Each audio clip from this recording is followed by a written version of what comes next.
இன்றைக்கி டே பார்த்தீங்கன்னா 5:40க்கு தான் எந்திரிச்சேன். எந்திரிச்சோடனே நான் வந்து சமைக்க வந்துட்டேன். ஃப்ரெஷ்ஷப் ஆகிட்டு நிரு ரக்ஷு பல் விளக்கிட்டு இருந்தாங்க. நிரு குளிக்க போயிட்டான். ரக்ஷு மட்டும் கிச்சனில் இருந்தான்.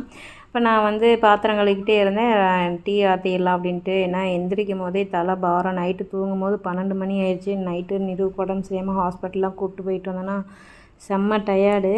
2 பேர்த்துக்கும் சாப்பாடு ரெடி பண்ணிட்டேன். அப்புறம் நிருவுக்கு என்னாச்சுமா, ஏம்மா ஹாஸ்பிட்டல் போனீங்க, அதை பற்றி ஏன் சொல்ல மாட்டேங்கிறீங்க, எதுவாக இருந்தாலும் எங்ககிட்ட சொல்லுவீங்க, ஏன் இப்போ சொல்ல மாட்டேங்கிறீங்கன்னு கேட்டிங்க.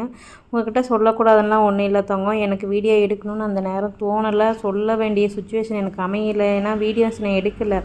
சடனாக பிள்ளைக்கு வந்து எனக்கு மூச்சு விட முடியலன்னு சொன்ன உடனே எனக்கு மனசு கேட்கல. அப்போவே கிளம்பி ஆஸ்பத்திரிக்கு போயிட்டு வந்துட்டேன்.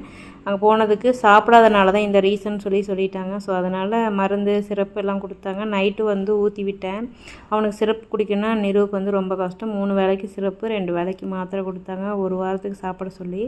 சரியாயிடும், நீங்கள் பால் மட்டும் அவாய்ட் பண்ணிவிட்டு தயிர் கொடுங்க அப்படின்னு சொன்னாங்க. 2 பேரும் கூப்பிட்டு வந்துட்டு காலையில் ரெடி ஆகிட்டாங்க.